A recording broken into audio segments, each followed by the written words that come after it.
Hi ಸ್ನೇಹಿತರೆ, welcome to our channel Mithun Raj ಅಡುಗೆ ಮನೆ. ಇವತ್ತಿನ ವಿಡಿಯೋದಲ್ಲಿ ಸ್ಪೆಷಲ್ ಆಗಿ ನಾನು ತುಂಬಾನೇ ಸ್ಪೈಸಿ ಆಗಿರುವಂತಹ ಎಗ್ ಫ್ರೈನ ಮಾಡಿ ತೋರಿಸ್ತಾ ಇದ್ದೀನಿ. ಇದು ರೊಟೀನ್ ಆಗಿ ಎಲ್ಲರೂ ಮಾಡುವಂತದ್ದಲ್ಲ, ತುಂಬಾನೇ ಡಿಫ್ರೆಂಟ್ ಆಗಿ ಟೇಸ್ಟ್ ಮಾತ್ರ ಅಲ್ಟಿಮೇಟ್ ಅಂತ ಹೇಳ್ಬೋದು. ಒಮ್ಮೆ ಈ ತರ ಮಾಡ್ಕೊಂಡ್ರೆ ಮತ್ತೆ ಮತ್ತೆ ಇದೇ ಬೇಕು ಅಂತೀರಾ, ಅಷ್ಟು ರುಚಿಯಾಗಿರುತ್ತೆ. ಸ್ವಲ್ಪ ಖಾರವಾಗಿ ಮೊಟ್ಟೆ ಜೊತೆಗೆ ತಿಂತಾ ಇದ್ರೆ ಅಂತೂ ಬೇರೆ ಲೆವೆಲ್ ಅಂತ ಹೇಳ್ಬೋದು. ಒಂದ್ಸರಿ ಮಾಡ್ಕೊಂಡು ತಿಂದ್ಮೇಲೆ ನೀವೇ ಹೇಳ್ತೀರಾ, ಹೌದಲ್ವಾ, ಸ್ವಲ್ಪ ಡಿಫ್ರೆಂಟ್ ಆಗಿದೆ, ಟೇಸ್ಟ್ ಮಾತ್ರ ಸೂಪರ್ ಆಗಿದೆ ಅಂತ.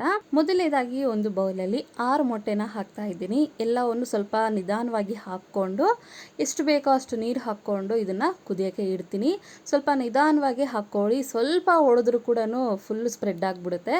ನೀರು ಹಾಕೊಂಡ್ಮೇಲೆ ಸ್ವಲ್ಪ ಉಪ್ಪು ಹಾಕ್ತಿದ್ದೀನಿ. ಉಪ್ಪು ಹಾಕೋದ್ರಿಂದ ಸ್ಮೆಲ್ ಬರೋದಿಲ್ಲ ಅಂತ ಹೇಳ್ತಾರೆ, ಬೇಗನೆ ಕುದಿತವೆ ಅಂತ ಹೇಳ್ತಾರೆ. ತುಂಬಾನೇ ಬೆನಿಫಿಟ್ಸ್ ಅಂತ ಹೇಳ್ಬೋದು. ನಂತರ ಇಲ್ಲಿ ನಾನು ಒಂದು 4 ಈರುಳ್ಳಿನ ಸಿಪ್ಪೆ ತೆಗೆದು ರೆಡಿ ಮಾಡ್ಕೊಂಡು ಇಟ್ಕೊಂಡಿದ್ದೀನಿ. ನಂತರ ಒಂದು 6-7 ಹಸಿಮೆಣಸಿನಕಾಯಿನ ರೆಡಿ ಮಾಡ್ಕೊಂಡು ಇಟ್ಕೊಂಡಿದ್ದೀನಿ. 15-20 ಬೆಳ್ಳುಳ್ಳಿನ ತಗೊಂಡಿದ್ದೀನಿ. ನೆಕ್ಸ್ಟ್ ಈ ತರ ಒಳಕಲ್ಲಲ್ಲಿ ಈರುಳ್ಳಿನ ಹಾಕಿ ಜಜ್ಜುತ್ತಾ ಇದ್ದೀನಿ. ಈ ರೀತಿ ಮಾಡೋದ್ರಿಂದ ಎಕ್ಸ್ಟ್ರಾ ಟೇಸ್ಟ್, ತುಂಬಾನೇ ರುಚಿ ಅಂತ ಹೇಳ್ಬೋದು. ಹೇಳಕ್ಕೆ ಆಗೋದಿಲ್ಲ, ಅಷ್ಟು ರುಚಿಯಾಗಿರುತ್ತೆ. ಒಂದು ಹಾಕೊಂಡಿದ್ಮೇಲೆ ಸ್ವಲ್ಪ ತರಿತರಿಯಾಗಿ ಜಜ್ಕೊಂಡು ನಂತರ ಇನ್ನೊಂದು ಹಾಕೊಂಡು ಅದನ್ನು ಕೂಡ ಜಜ್ಕೊಂಡು ಪ್ಲೇಟ್ಗೆ ಹಾಕ್ಕೊಂತಾ ಇದ್ದೀನಿ. ದಪ್ಪ ಮಾಡ್ಕೋಬೇಡಿ, ಹಾಗಂತ ತೀರಾ ಫುಲ್ಲು ಸ್ಮ್ಯಾಶ್ ತರ ಕೂಡ ಮಾಡ್ಕೋಬೇಡಿ. ಈ ತರ ಮೀಡಿಯಂ ಆಗಿದ್ರೆ ಸಾಕು, ಇದಕ್ಕಿಂತ ಜಾಸ್ತಿ ಏನೂ ಬೇಡ.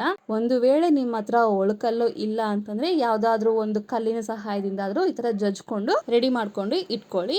ನಾನಿಲ್ಲಿ ಪ್ಲೇಟ್ ತುಂಬಾ ಆಗಿದೆ, ಒಂದು 4ಗೆ. ನಂತರ ಅದೇ ಒಳಕಲ್ಲಲ್ಲಿ ನಾನು ಸ್ವಲ್ಪ ಅರಿಶಿಣ, ರುಚಿಗೆ ತಕ್ಕಷ್ಟು ಉಪ್ಪು, ಖಾರಕ್ಕೆ ತಕ್ಕಷ್ಟು ಖಾರ ಹಾಕೊಂಡು ಬೆಳ್ಳುಳ್ಳಿನ ಹಾಕ್ಬಿಟ್ಟು ಇನ್ನೊಂದ್ಸಾರಿ ಜಜ್ಕೊಂತಾ ಇದ್ದೀನಿ. ಈ ರೀತಿ ಮಾಡೋದ್ರಿಂದ ಇನ್ನೂ ಟೇಸ್ಟ್ ಅಂತ ಹೇಳ್ಬೋದು. ಖಾರ ನೋಡ್ಕೊಂಡು ಹಾಕೊಳ್ಳಿ. ನಾವು ಸ್ವಲ್ಪ ಸ್ಪೈಸಿ ಆಗಿ ತಿಂತೀವಂದ್ರೆ ಜಾಸ್ತಿ ಹಾಕೊಳ್ಳಿ, ಇಲ್ಲ ನಾರ್ಮಲ್ ಆಗಿ ಇರ್ಲಿ ಅಂದ್ರೆ ಸ್ವಲ್ಪ ಹಾಕೊಳ್ಳಿ. ಹಸಿಮೆಣಸಿನಕಾಯಿ ಕೂಡ ಹಾಕ್ತಿದೀವಲ್ಲ, ಅದಕ್ಕೋಸ್ಕರ ಹೇಳ್ತಿದ್ದೀನಿ. ಎಲ್ಲವನ್ನೂ ನೀಟಾಗಿ ರುಬ್ಕೊಂಡಿದ ನಂತರ ಒಂದು ಪ್ಲೇಟಲ್ಲಿ ಹಾಕ್ಕೊಂತೀನಿ. ಇಷ್ಟು ತರಿತರಿಯಾಗಿ ರುಬ್ಕೊಂಡ್ರೆ ಸಾಕು, ಇದಕ್ಕಿಂತ ಜಾಸ್ತಿ ಏನೂ ಬೇಡ. ಈ ಕಡೆ ಇಷ್ಟೆಲ್ಲ ಮಾಡಿಸೋಳಗಡೆ ಮೊಟ್ಟೆ ಕೂಡ ಚೆನ್ನಾಗಿ ಕುದಿಯುತ್ತೆ. ಎಲ್ಲವನ್ನು ಪೀಲ್ ಆಫ್ ಮಾಡಿಕೊಂಡು ನೀಟಾಗಿ ತೊಳ್ಕೊಂಡು ಒಂದು ಪ್ಲೇಟಲ್ಲಿ ಎತ್ತಿಟ್ಕೊತೀನಿ. ನಾನಿಲ್ಲಿ ತೋರಿಸೋ ಕ್ವಾಂಟಿಟಿ ಒಂದು ಇಬ್ಬರು ಆರಾಮಾಗಿ ತಿನ್ಬೋದು. ದೊಡ್ಡವರು ಕೂಡ ಆರಾಮಾಗಿ ಹೊಟ್ಟೆ ತುಂಬ ಊಟ ಮಾಡುವಷ್ಟು ಕ್ವಾಂಟಿಟಿನ ನಾನಿಲ್ಲಿ ನಿಮಗೆ ತೋರಿಸ್ತಾ ಇದ್ದೀನಿ. ಎಲ್ಲವೂ ಮೊಟ್ಟೆ ರೆಡಿ ಮಾಡ್ಕೊಂಡಿದ್ಮೇಲೆ ಇನ್ನೊಂದು ಕಡಾಯಿಯಲ್ಲಿ ಅಥವಾ ಪಾತ್ರೆಯಲ್ಲಿ 3-4 ಸ್ಪೂನ್ ಅಷ್ಟು ಎಣ್ಣೆ ಹಾಕ್ತಿದ್ದೀನಿ. ಸ್ವಲ್ಪ ಎಣ್ಣೆ ಜಾಸ್ತಿನೇ ಹಾಕ್ಕೊಳ್ಳಿ. ಎಣ್ಣೆ ಕಾದ್ಮೇಲೆ ಈರುಳ್ಳಿನ ಹಾಕ್ತಾ ಇದ್ದೀನಿ. ಈರುಳ್ಳಿ ಹಾಕಿದ್ಮೇಲೆ ಚೆನ್ನಾಗಿ ಫ್ರೈ ಮಾಡಿಕೊಂಡು ಸ್ವಲ್ಪ ಉಪ್ಪು ಹಾಕ್ತಿದ್ದೀನಿ. ಹಿಂದೆಲೆ ಉಪ್ಪು ಹಾಕೋದ್ರಿಂದ ಇನ್ನೂ ಚೆನ್ನಾಗಿ ಫ್ರೈ ಆಗುತ್ತೆ, ಬೇಗ ಫ್ರೈ ಆಗುತ್ತೆ ಅಂತ ಅಷ್ಟೇನೆ. ಉಪ್ಪು ಹಾಕಿದ್ಮೇಲೆ ಇನ್ನೊಂದ್ಸರಿ ನೀಟಾಗಿ ಕಲಿಸ್ಕೊಂಡು ಫ್ರೈ ಆಗೋಕ್ಕೆ ಬಿಡೋಣ, ಯಾಕಂದರೆ ಸ್ವಲ್ಪ ಬಣ್ಣ ಚೇಂಜ್ ಆಗಬೇಕು. ನೋಡಿದ್ರ ಬಣ್ಣ ಕೂಡ ಚೇಂಜ್ ಆಗಿದೆ. ಇಂಥ ಟೈಮಲ್ಲಿ ನಾವು ಇನ್ನೊಂದ್ಸರಿ ಕಲಿಸ್ಕೊಂಡು ಮಸಾಲ ಐಟಮ್ಸು ಏನೆಲ್ಲ ಇದ್ದಾವೆ ಅವನ್ನ ಹಾಕ್ಕೊತಾ ಹೋಗ್ತೀನಿ. ಹಸಿಮೆಣಸಿನಕಾಯಿ ಹಾಕ್ತಿದ್ದೀನಿ, ತುಂಬ ಸಮೇತ ಹಾಕ್ಬಿಡಿ, ಚೆನ್ನಾಗಿರುತ್ತೆ ಟೇಸ್ಟು ತಿನ್ಬೇಕಾದ್ರೆ.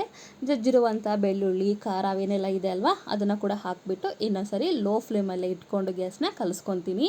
ಯಾಕಂದರೆ ಹೈ ಫ್ಲೇಮಲ್ಲಿ ಇಟ್ಕೊಂಡ್ಬಿಟ್ರೆ ಒತ್ತೋಗ್ಬಿಡುತ್ತೆ. ಅದಕ್ಕೋಸ್ಕರ ಮೀಡಿಯಮ್ ಟು ಲೋ ಫ್ಲೇಮಲ್ಲಿ ಗ್ಯಾಸ್ನ ಅಡ್ಜಸ್ಟ್ ಮಾಡ್ಕೊತ ನೀಟಾಗಿ ಕಲಿಸ್ಕೊಂಡು 1-2 ನಿಮಿಷ ಇದನ್ನು ಫ್ರೈ ಆಗೋಕ್ಕೆ ಬಿಡಬೇಕು. ನಂತರ ನಾನು ಕರಿಬೇವಿನ ಹಾಕಿದ್ದೀನಿ. ಆ ಕ್ಲಿಪ್ ಮಿಸ್ ಆಗಿದೆ, ಸಾರಿ. ನೀವು 1 ಹಿಡಿಯಷ್ಟು ಅಥವಾ ನಿಮಗೆ ರುಚಿಗೆ ಎಷ್ಟು ಬೇಕೋ ಅಷ್ಟು ಕರಿಬೇವಿನ ಹಾಕ್ಕೊಂಡು ಇನ್ನೊಂದ್ಸರಿ ನೀಟಾಗಿ ಕಲಿಸ್ಕೊಂಡು ನಂತರ ಇದಕ್ಕೆ ಬಾಯ್ಲ್ ಮಾಡಿರುವಂಥ ಎಗ್ಗನ್ನ ಹಾಕಿ ಇನ್ನೊಂದ್ಸರಿ ನೀಟಾಗಿ ಕಲಿಸ್ಕೊತೀನಿ.